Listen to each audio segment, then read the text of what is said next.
Hello, this is Mike Swanson. This is a segment of the past American century. Got a very special guest with me today. I'm speaking with Pearse Redmond, who runs the podcast Porkins Policy Review. How you doing today, Pearse? I am doing good, Michael. I'm glad to be with you for a change, and you're always on my show. So it's nice to have for me to be speaking with you. Yeah, well, I really appreciate you getting on here. And on this segment, usually I talk about events of the past American century, the past couple decades.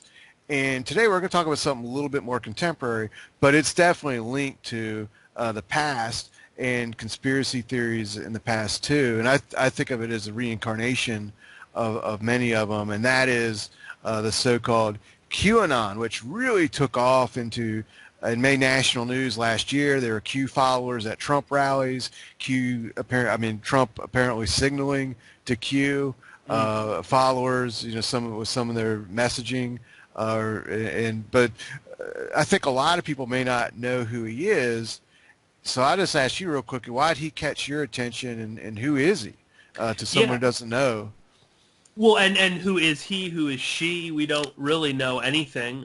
It's conceivable that it's multiple people, and I think that's where I would land on that. But if we were just, for the layman or for the people out there that are somewhat familiar a bit with it, he is supposedly, and I'll just say he, because just make it easier, he is supposedly some sort of government insider who is, I guess, revealing all of the secrets of the inner workings of the Trump administration's fight against the deep state.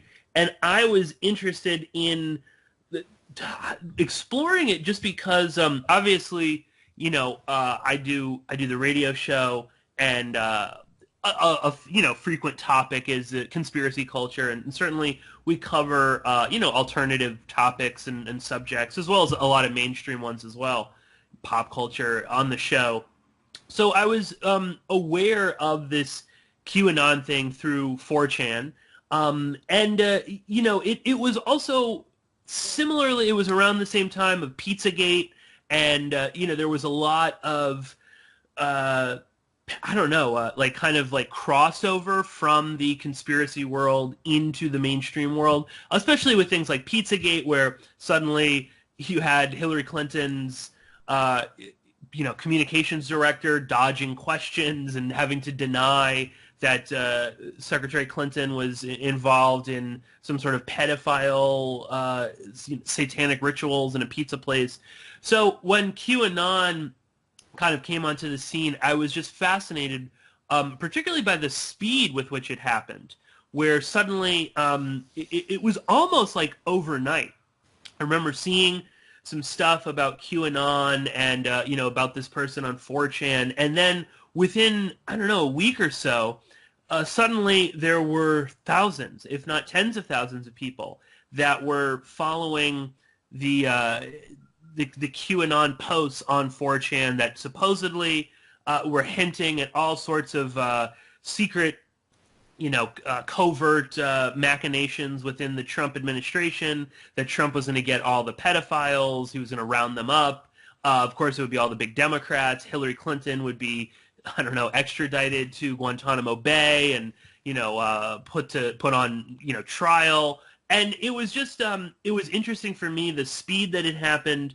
And also, though, I've always been fascinated, and I've spent a lot of time looking into high control groups, cults, studying the idea of undue influence and how it affects us, both in an extreme sense with, say, a cult like Scientology, but also in a very mundane sense, in just any kind of authoritarian figure, whether it's a teacher or a spouse or something like that. Undue influence is all around us.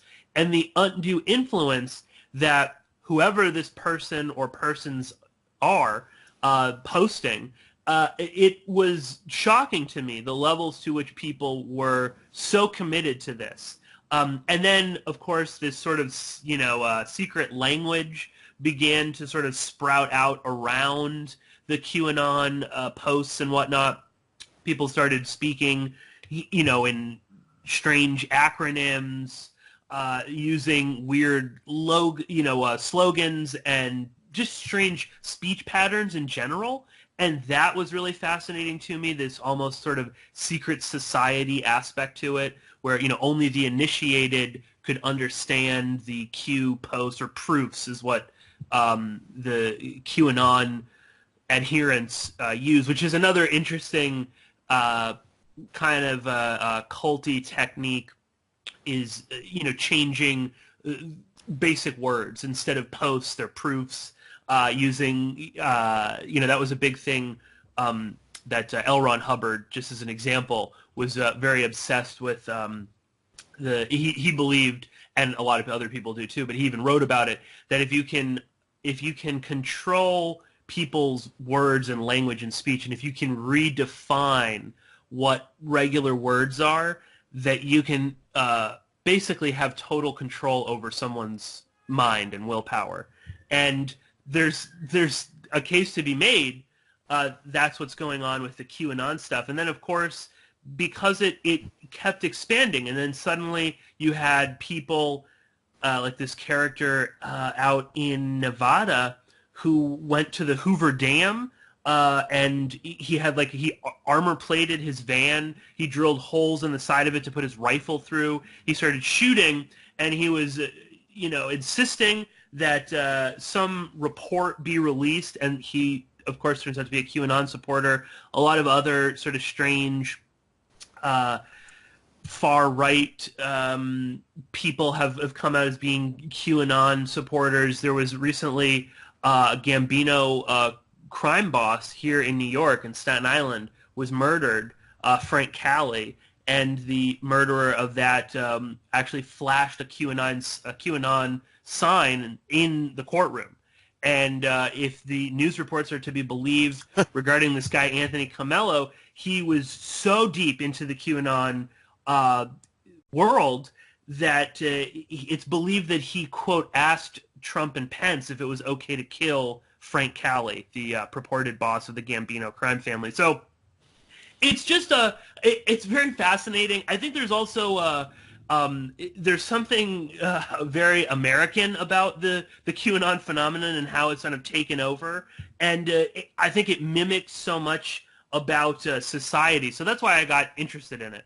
Well, I think that's one of the most important aspects of. There's 2 points I'd like to make before we, get into that, though. And first is, for people who don't know, what does Q mean? And I didn't know what it meant. I never heard of it until this appeared.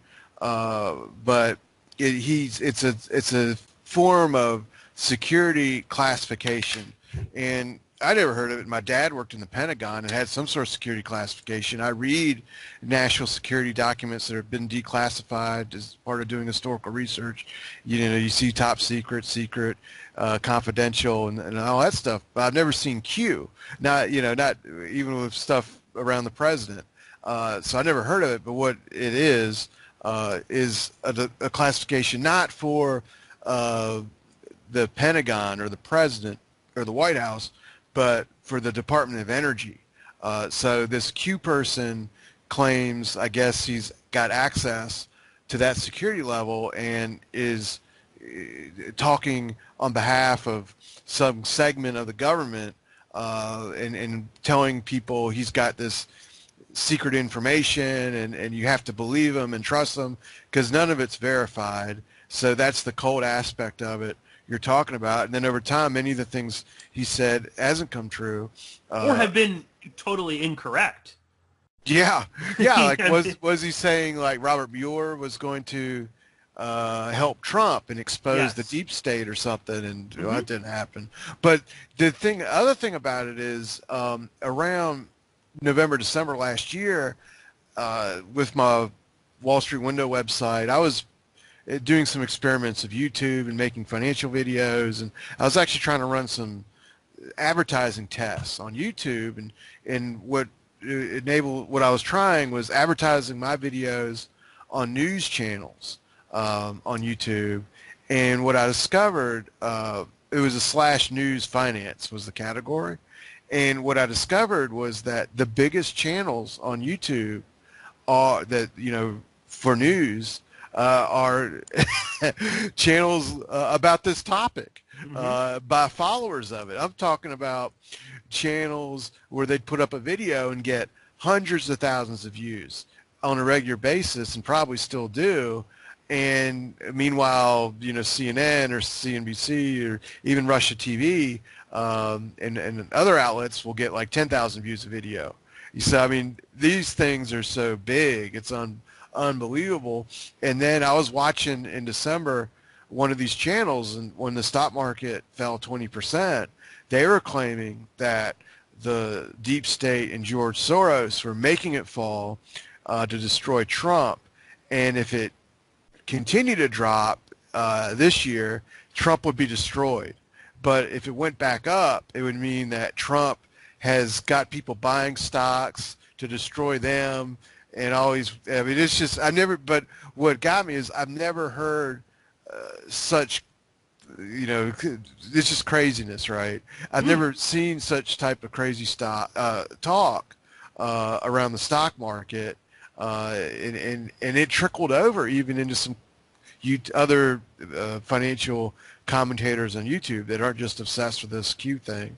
So it's like really bizarre, It seemed like there were a lot of people in the very early stages of QAnon. You had all of these various QAnon whisperers, right? I think we were speaking before we started recording. Lionel, who has basically revamped his entire career predicated on his admiration and proliferation of the QAnon theory. And for a while, I haven't checked out his videos because I cannot stand him anymore. And he was at one point someone that I knew a little bit. We'd spoken in emails.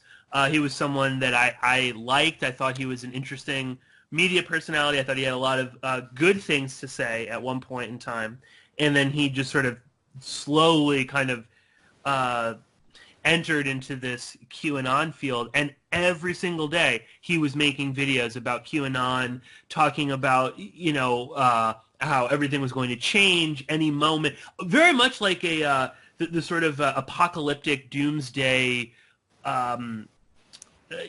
preachers and stuff like that. There's always some weird little splinter religious group that the end of the world is next week. We all have to prepare. And inevitably, Lionel was doing the exact same thing.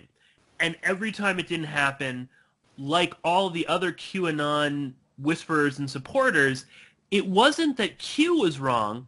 It was that they misinterpreted what Q was saying.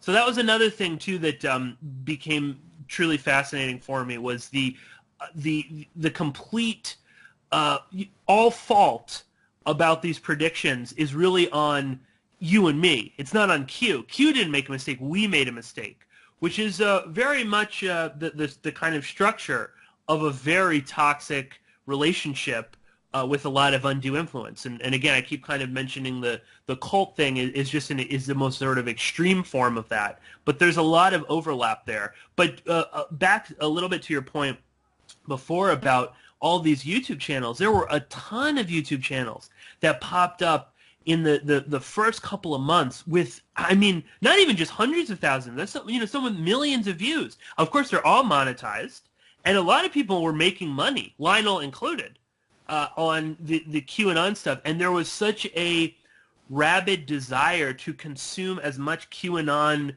media as possible that people were clicking on these videos and sharing them. And some of them were also the classic rambling 2.5 hour long conspiracy live stream where nothing is making any sense. It's mostly just hitting all of those buttons, ticking the boxes that tickle your conspiracy G-spot and get you, oh my God, I've got to know more. And of course, then it's the whole idea of you're learning the secret information, and that inflates your own ego. So yeah, but the amount of YouTube channels, and I'm sure people are still making good money off of making YouTube videos all about QAnon. Well, what I saw in December, I mean, these people were claiming that if the stock market went back up, that the next thing that would happen would be that Trump. They were saying that the phrase they were using was there'd be this great purge in America in which Trump would somehow completely eliminate the deep state and also round up people in the country that are against him, and this was going to be a great thing that would happen. I mean, so I'm just saying this is like an example of some of the stuff that people seem to believe. It's almost like it's either like there's going to be this great victory and that they want, or it's going to be doomsday, for them. It's just like, it's there's only an extreme. Happened, in a sense. Absolutely, no. It's only an extreme outcome. And like you said, even when they're talking about it's going to be a revolution, and we're gonna, Hillary Clinton will be hanging upside down like Mussolini, and Mueller is actually secretly working with Trump to squeeze the deep state and get all the pedophiles and round up all those evil Democrats that hate Trump, and we'll make a new America and all of this sort of stuff. It's also, there is this kind of scary reality to it where if you read a lot, especially like a lot of the older QAnon posts, there was this sense of like you're either with Q or you're against Q. And if you're against Q, you are expendable. Of course, tapping into the conspiracy culture's obsession with things like the Matrix, where you're either an agent or you're not an agent. There's no like gray area in a film like The Matrix. You're either good or bad, and so much of the conspiracy culture has, to use a phrase they love, taken the red pill when it comes to that, and they kind of truly believe that. The QAnon stuff was very much like that, and there were.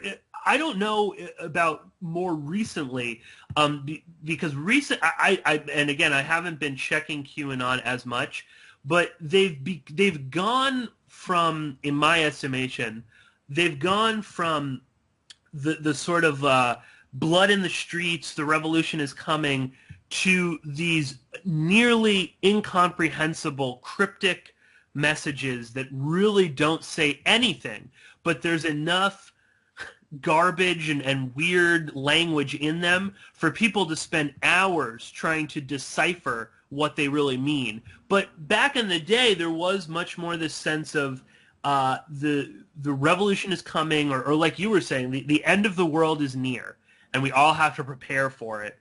There was a whole, that was like they spoke about something about, there's like the Great Awakening. That's one of the things that QAnon is always talking about. But there was, the storm is coming. That was the other one. The storm is coming. You'll see that slogan bandied about at Trump rallies and whatnot, and on Twitter, obviously.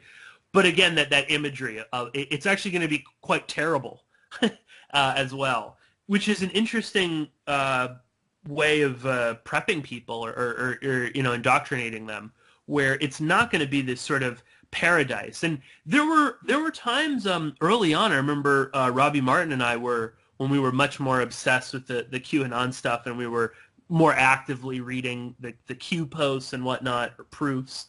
One of the things that Robbie and I were truly freaked out about, and we talked about it, I think, on my show, was that there were messages in there where QAnon was advocating for a military takeover of the country and martial law being enforced everywhere, and that this was actually a good thing, and that we shouldn't really worry if Trump declares martial law and the military takes over policing, setting up camps to intern dissidents and whatnot. That was actually okay, and we should support Trump when he does that. So that was one of the really kind of like early warning signs for me, and not to fully go the tinfoil hat conspiracy that they're preparing us for this, but just that they were once again kind of acclimating people to that, making it seem that it wasn't such a big idea, and at the same time sucking in a lot of conspiracy people that were warning about that very thing 10, 15 years ago, particularly on the more kind of right-leaning FEMA camps everywhere. And now they were like, oh, no, the FEMA camps are good because we won't be in them. It'll just be the Democrats. And that's a very interesting technique or experiment to see if you can do that. You had also QAnon was pushing this idea that John Bolton was a good guy, that he wasn't part of the deep state or the sort of Washington elite, that bombing Iran and invading Iran was actually a good thing, and that we should all advocate that. So once again, converting a lot of the alternative conspiracy people who have been rightfully, questioning what's going on in Iran and U.S. foreign policy in the Middle East, and suddenly turning them around and getting them to advocate invading Iran and taking their oil and whatnot. So really, really strange and disturbing and interesting, too, again, the speed that these people all dropped the things that previously they were against. And instantly, in the course of a few weeks, they had reversed course and completely, basically just become Trump Republicans. Advocate, anything that Trump says is good. Doesn't matter. Even when he's not even when he's filling the swamp, we'll pretend like he's draining it. And that seemed to be another, possibly like another piece in the whole kind of puzzle of how Trump works as a political figure. I think the QAnon supporters, while they're a minority, are extremely powerful, and that's his real base. That's his hardcore base. It doesn't matter if they found Donald Trump in a room with Jeffrey Epstein assaulting children, they would not believe it. They would still think that, oh, no, don't worry, he's just working with Epstein in order to round up the other pedophiles. I had a crazy conversation 2 years ago now.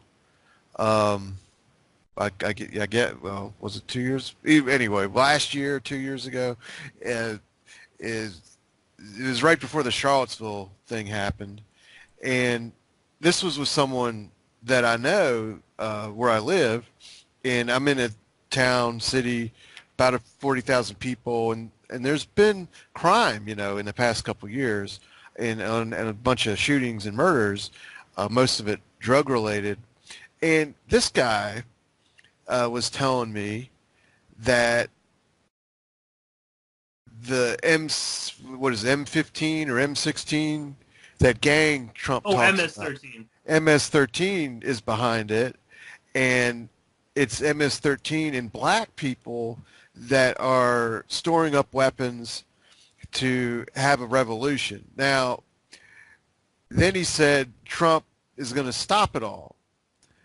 Now, I just got in a little argument with him. This is completely crazy because there may be, I'm sure there's these gangs elsewhere, but that Mexican gang is not where I live, at all. And the people that had been committing these crimes were, for the most part, young kids involved in drugs, and they're not, doing these things, getting ready for revolution and, getting armed with machine guns. But I'm just saying that this is a reflection, though, of that type of mentality that you're talking about. And this is a guy that's become really obsessed with Donald Trump, and I haven't spoken to him since then, but it's just kind of crazy. It was a weird conversation. Oh, what? And those people are unfortunately so under the spell of Trump and QAnon and whatnot. They will never see reality for what it is. And the QAnon stuff is an amazing example in that, where there are lots of times where QAnon will post pictures of like a watch ticking, and all this, the clock is ticking, at any moment it's going to happen, whatever that is. We don't really know. But there are times where he's posted a there was one recently. I was trying to find it, but I'll try and find it, and I'll send you the link. But it was of like a watch in a. It could have been anywhere. You know, it was just like a watch on a table. There was nothing around the picture that could indicate where this was taken, when it was taken, and then you had a whole series of QAnon people, followers out there on these threads on 4chan and other forums and websites going through all, well, look at the shadow of this thing and that, and there's a little, you know, there was like a tiny little black dot or something on one side of the picture, and they were, oh, this is in the White House. This was just taken, so QAnon is, he was in the White House with Trump, and he took the picture to tweet it out to post it on 4chan for us. There truly is nothing in the picture that would make one believe that this was anywhere in the White. You couldn't tell where it was. It could have been in the White House. It could have been in my house. It could have been a picture taken 50 years ago. There was nothing in it. But again, people are so deep into it that they are seeing things that truly aren't there. And that's what I was talking about before with the, that's when you have complete influence over someone. When you can post a picture of seemingly nothing, and you will get people seeing things that aren't there in a physical picture. And then at that point, it's you can really convince them of anything. And that's what's so scary about the QAnon stuff, is because there are people that have done acts of violence because of their reading of QAnon or whatever, this belief. The same thing, like with the Comet Ping Pong. Guy, oh, I'm gonna save those kids, so I'm gonna just pump a couple of rounds into the floor, which already doesn't make sense. If the kids are underneath in the basement, how is that saving them? But if ever QAnon posted something saying we should take up arms, I think a small but serious minority of the people that follow QAnon would do that, and that's what's so disturbing. And that they're so far gone that, again, they're looking at, you could show them a picture of a duck and they would say, no, it's a cat. And this is why. And go through a whole list of reasons. I mean, they would, if you told them the sky was blue, they would disagree with you. And when you have that much control over someone's mind, I mean, you can convince them of anything. Again, these are the same people that think that Trump can do no wrong, that everybody is against him, and that basically everything that they read that's not a positive story or something by QAnon is fake. So they're really, again, to use the Matrix analogy, they're actually in the Matrix. They believe that they're awake, but they're actually in the simulated world of the Matrix. And they can't get out of it. The reason I wanted to, why I think this is apt for this show called The Past American Century is because I believe I've seen this before. Not the type of mania or number of people into this, but the conspiracy theory itself. When I was in high school, I remember something called Operation Vampire Killer 2000, and this would have been before 1993 because I know it was before I graduated. And the way I encountered it was a friend of mine found this on the internet, and what it was like 100-page document that was claiming that there were secret elements within the FBI and police departments all over the United States that were going to stop what was called the New World Order back then. Now, the New World Order, that's an older John Birch Society theory going back, really became more popular in the 1970s, and then Alex Jones used that phrase. But that was the big phrase back then. But this document, Operation Vampire 2000, it really got distributed on the internet. It was originated somewhere from what was the American militia movement back then. And as you said, back then, those people were talking about FEMA camps and black helicopters and all this kind of mess. But Operation Vampire Killer 2000 was going to be a movement that would destroy the New World Order, destroy all those camps, and it was a secret movement within the government, but this document was letting us know about it.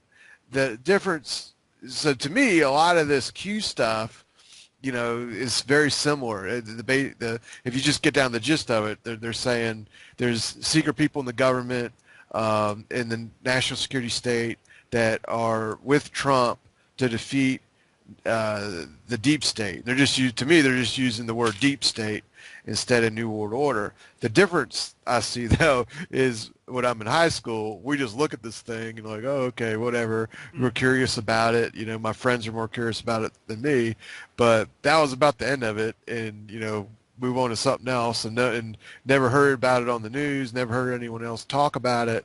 Whereas this thing was everywhere, and there's still as many people out there still believing in it. Oh, I think that looking back to something like Operation Vampire Killer 2000, and that's sort of the more kind of like right-wing or militia movement, the Patriot movement, before it got such a really kind of horrible name or reputation. You could look at that historically, and I mean, there's so much government interference and manipulation of that movement, just historically speaking, for decades. Not to, we don't have to get too off topic, but I mean, just all of the weird characters, floating around the various militia groups, FBI informants. I mean, we could spend probably 3 hours talking about Timothy McVeigh, all of the people around him, people that he was connected to. Again, the proliferation of right-wing material, things like Operation Vampire Killer, but also like the Turner Diaries and things like that. And that was the other aspect of it too with the QAnon thing, was just historically speaking, this feels so much like we've seen this movie before.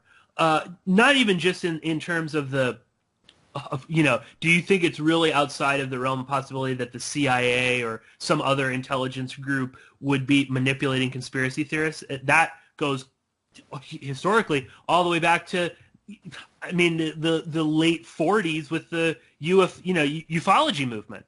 We had the CIA infiltrating all sorts of UFO groups and taking them over, pushing people in certain weird directions. So there's so much like historical kind of background, but specifically with the militia movement, the Patriot movement, there's been so many informants and so much effort put in to co-opt the groups, to push them into certain directions or push them into a certain political spectrum, that to think that that's not exactly what's happening with QAnon is disturbing and naive at best. I think that there's more historical kind of precedent for the QAnon stuff, but the Operation Vampire Killer is a good one. I had actually totally forgotten about that, and it was just like one of those things like I've sort of vaguely remembered hearing about, but you can actually still find it on Amazon.com. Okay, yeah, and it's like it's like it looks like it was Xeroxed or something like that, but you can still buy it. I did, as we were talking, I did find some PDF that says it's it, but I don't know if it is, because this thing's dated 2008, and I know I saw that, before 1993, so it could be changed or something, who knows, but there's maybe the one you're looking, anyway, the Amazon one's probably more likely to be exactly the same. And it was also, I think, the person that is supposedly wrote it was like a military veteran or something, or, I mean, who knows what that, everybody's an ex-military, like, I don't, like, my dad was in the military. I don't know that I don't think if he ever wrote something that was, former veteran, but, yeah, I think that's what it was, and I mean, totally bogus, obviously, but he had some group also that was like Police Against the New World Order that claimed to have all these members that I'm sure they didn't really have, but and of course, people like Jones and others popularizing that kind of stuff. But there's something, there's always, when it comes to a lot of the Patriot movement stuff, there's always some shady informant behind all of this, or there's some weird connection. Oh You also yeah. have to wonder, the guy that was pushing this, I mean, was somebody getting to him? Because again, historically speaking, it's the government routinely does that. They want to infiltrate a group, or they want to derail a group, or they simply want to just experiment and see what they can do to a group. They will always use someone else as a conduit. That happens all the time. I mean, that still happens to this day. Well, what I wonder about, with this, how do you think, how well, like, on one hand, I wonder, is this Q thing somebody that, is familiar with this Operation Vampire Killer and other conspiracy theories and just created this and spun it to be updated for Trump and what's going on today, and it just kind of took off, and he built this big following out of it?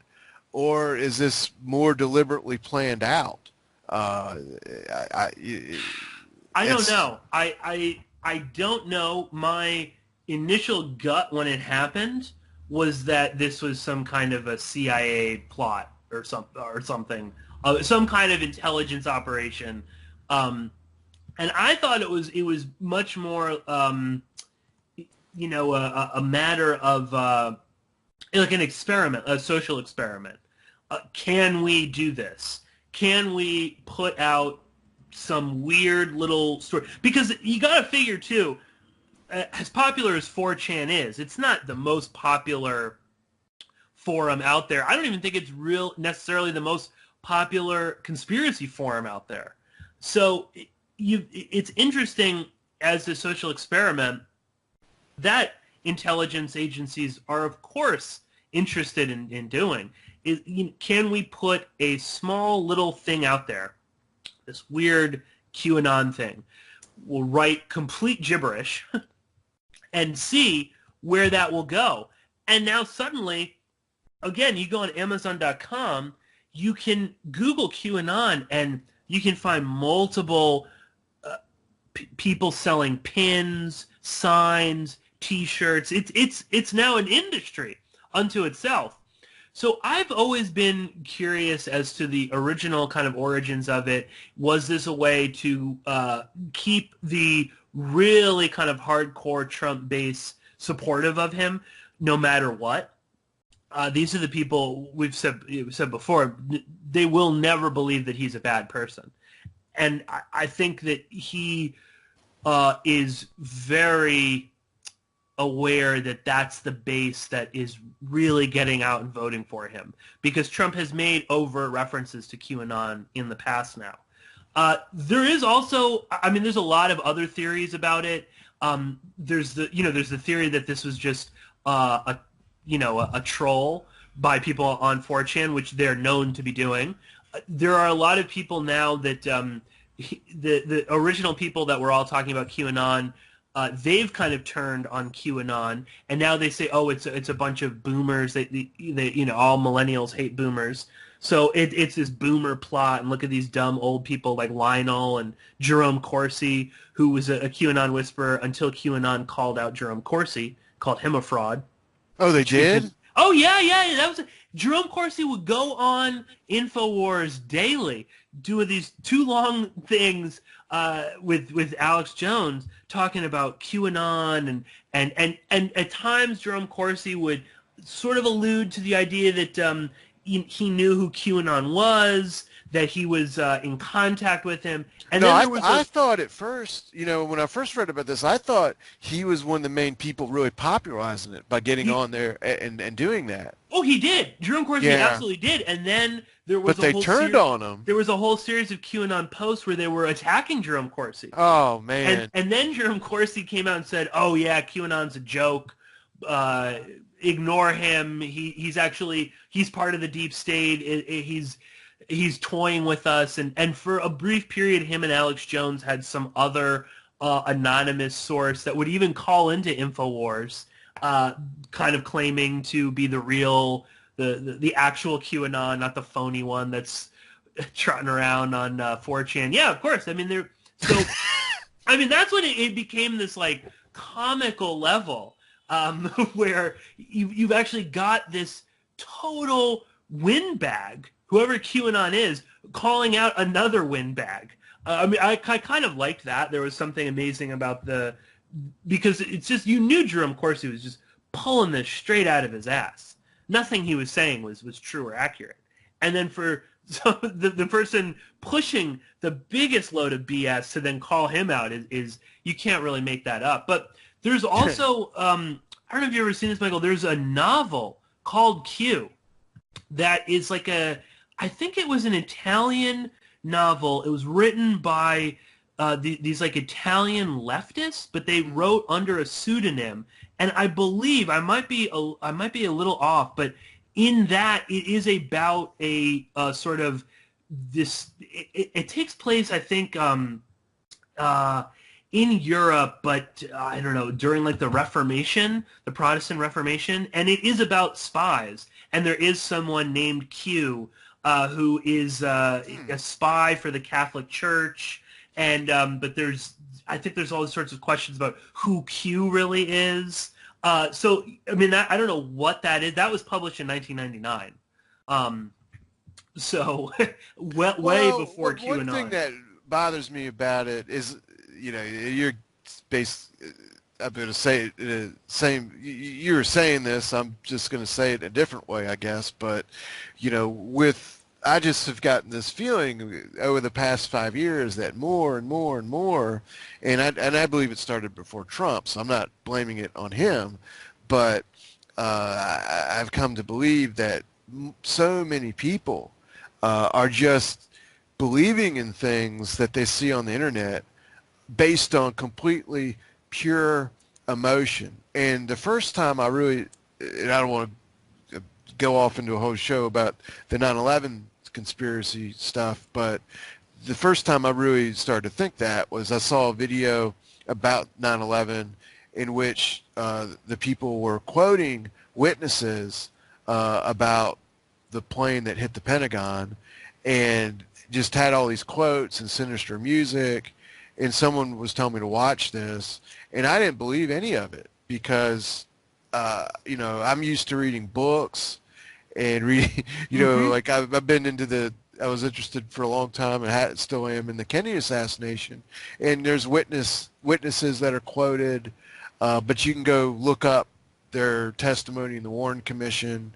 I've done academic research looking in archives, so to me, a video with quotes on it isn't enough to make me believe something. And back then, this person, was believing this, and to me, that's the first time that really hit my mind. And now that type of thing where, I've seen a video on the internet, and I'm just going to believe it, and they do it, and I just think it's just for whatever reason, the people that they like. There's some people that like this Q stuff. They don't care if it's real or not, almost, or they're willing to believe it's real without any evidence or proof, just because they like the idea of it. And what's scary is if someone's willing to do that, and you talk about the cult aspects of it, the mind control. Well, I don't think you use that phrase, but no, it is mind control. There's no doubt about it. If they're willing to do that with this, then they'll do it with something else tomorrow if they lose interest in this thing, and they're just ripe for to believe in anything. It's just kind of crazy. I mean, you just think of like the people that burned the witches in Salem or followed Adolf Hitler or whatever, or Stalin or whoever. They just will believe anything. So it's just kind of crazy. Oh, that's what I mean. That it's so disturbing, the level to which these people are true believers. I mean, that's the cult aspect of it, the undue influence of QAnon over these people, is that you've got people who are they're also indoctrinating their children. You see kids wearing QAnon things.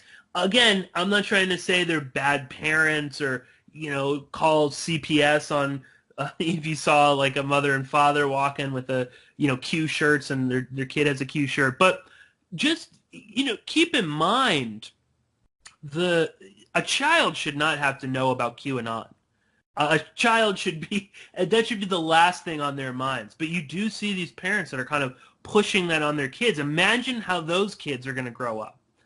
Again, you can use the kind of cult analogy. A lot of kids that grow up in cults really do become so about the belief system of the group that even when they break free, and you see this with a lot of, I've used the example of Scientology a lot, but you see that with a lot of former Scientologists that grew up in Scientology are still not practicing all of the stuff about Scientology, but they still believe that Dianetics is actually a good book, that there is useful information, and it's not to say that there isn't useful information in that, because a lot of what Hubbard used was actual, regular psychiatric help, and I mean the whole even auditing in Scientology is basically you're just talking to someone. That's a good thing. You will feel good about that afterwards. But you see that a lot of them have a real trouble kind of breaking off, and that's not even just in Scientology. You see that in a lot of high control groups and other cults. But just imagine this sort of generation of kids that are growing up with 4chan as just a par for the course. That's just part of their, that will be part of their lives, the internet in general, with the kind of QAnon belief system. And I think that can be a recipe for disaster. And you see more and more people becoming so detached from reality and so wrapped up in the sort of fake world that gets built up by people pushing, conspiracy theories, but it doesn't even just have to be conspiracy theories. I mean, just in general, the whole kind of, I think there's a reason that you're not going to find a lot of Black or Latino QAnon supporters. It also does tap into that older, white guy, things suck now, that Well, this person I was telling you about that I had this conversation with the other year about, he was believing that there's the black that he's believing that the crime in the city that we live in is connected to a black revolt that's brewing, where they're going to get machine guns and attack white people. And Trump's going to stop them. I mean, it's just absurdity. And this is a guy, though, that's in his 70s, and he's on Facebook almost posting something about Trump and these theories of one sort or another on an hourly basis. Yeah.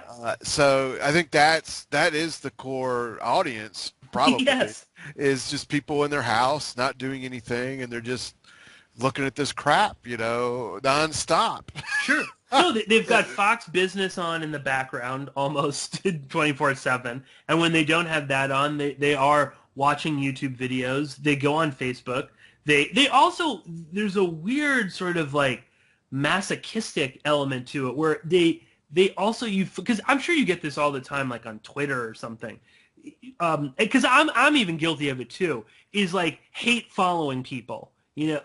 So whatever, if you're, you see that a lot. People follow people they hate, and they want to kind of, they enjoy getting upset and riled up. And you see that a lot with the QAnon Trump people. They inject themselves into the comment section of like a New York Times article, where they know that that no one is going to be won over to their side, and that they're sort of, their outrage is just, why bring it here, And you see that with Democrat-y, lefty kind of people inserting themselves into like a Breitbart comment section or something.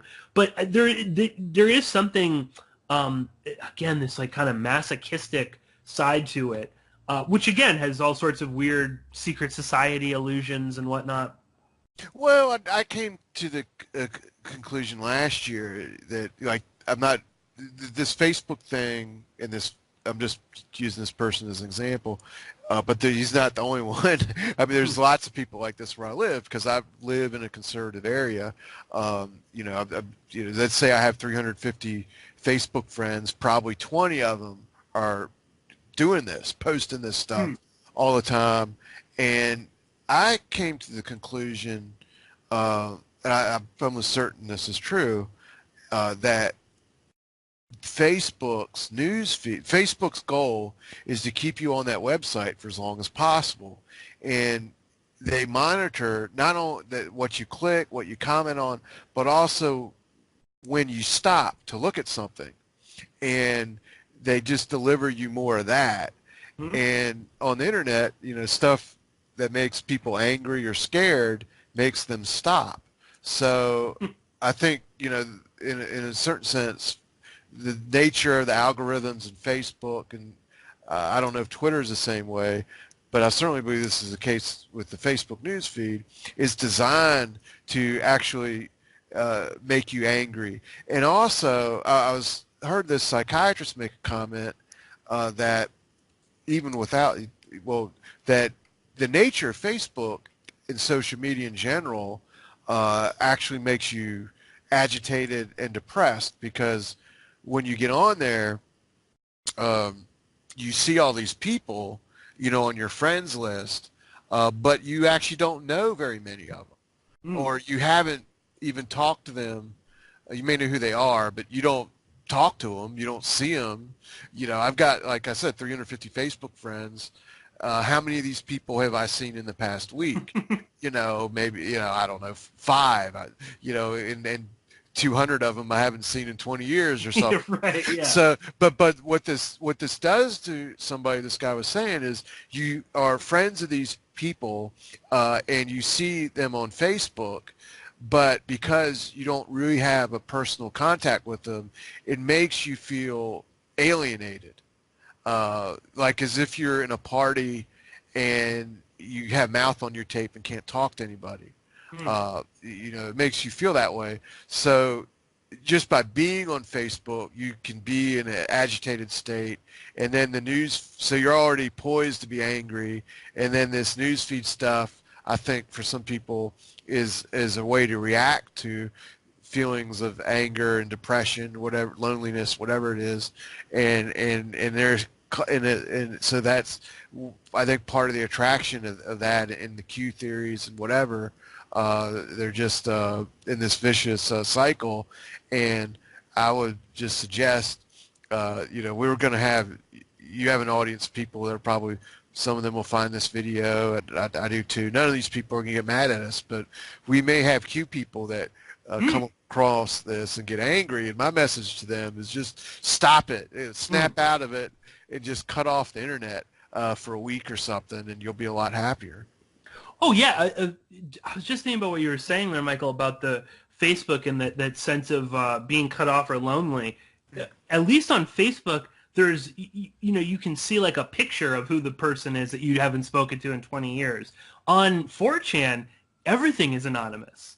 I mean, that's sort of the whole allure of it, which I think which is why you also get so much horrific stuff on 4chan, including, child pornography, which is always interesting that Pizzagate originates on 4chan, yet 4chan is totally where pedophiles go to, what's talk and converse. What's the difference between 4chan and this 8chan thing? Nothing really, as far as I know. I mean, they're both a similar style of anonymous message board. I don't believe that there's really much of any difference aside from who created them. And actually, I'm sorry. I believe 8chan is an image board, not a message board. So I think that is the main difference. But it's still a similar thing where it's anonymous and whatnot. But there's other ones too. It's not just 4chan and 8chan. There's other chans out there as well. But I think 8chan is a message board. An image board, excuse me. I might be wrong about that, but I think that's the only real difference. Whereas, but I mean, it doesn't really matter because there's lots of, I mean, people post images on 4chan as well. So I don't really know what the difference is. But they both have various, they have a lot of overlap, and a lot of people on 4chan are also on 8chan. So there's not all that much difference. But what was I going to say there? I had something about, oh yeah, just the isolation that those people feel must be even more so than anything else, where you're really they are truly just staring at a computer screen talking to anonymous people. They don't even know who they are, which is also just should be another warning sign of any conspiracy theory that starts on an anonymous message board, image board. How the hell can you really take that seriously? You don't know who the hell is on the other end of that. I mean, this could be Trump himself. I don't think he's that clever, but it could be. Who knows? It could be, and it could be Hillary Clinton. There's no way of really knowing. Well, that would make it even funnier.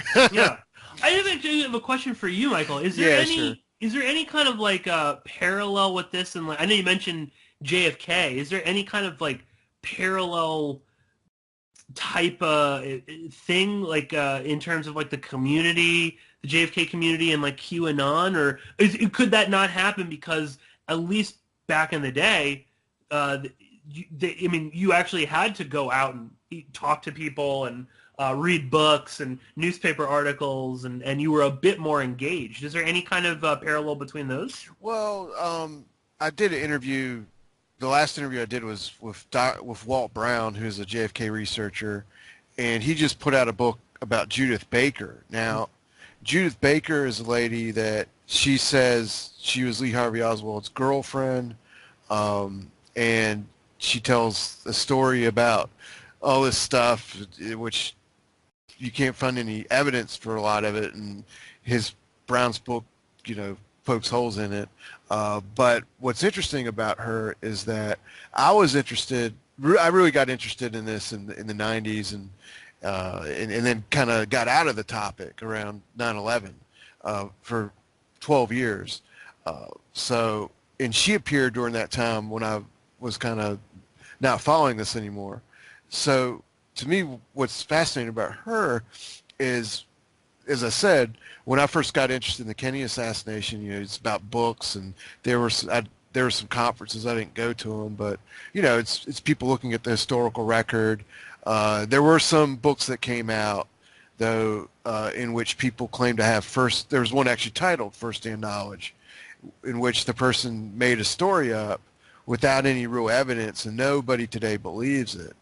And there were people doing that kind of stuff. So I'd seen that kind of thing before, and these people would just come and go. And then she appeared and did a television interview, and she's became really big on the internet and alternative media. I think she was on Alex Jones a few times, but she's on conspiracy shows nonstop on YouTube. And she's amassed a huge following. And to me, is the interesting thing is she tells like a romance story. So it is. Yeah. It's a lot of she wrote Me and Lee, right? Yeah, that's it. So to me, it's the same sort of thing. It's pure emotion, and the people that really get into it are doing so on that basis, and not because there's any actual real convincing evidence that she's, that you could take to court or anything. Yeah. It's just like a story, but it's fun for people. And again, that's the similarity I see with the Q thing. It's really internet based. I mean, she has put out books, but it's still, I consider the books like faction or something, right? They're not really nonfiction books in my view.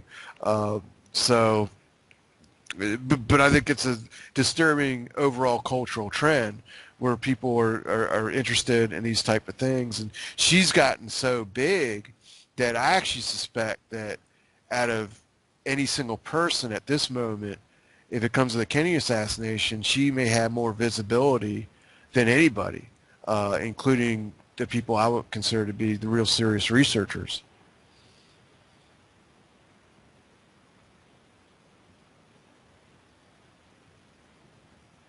So, are you still there?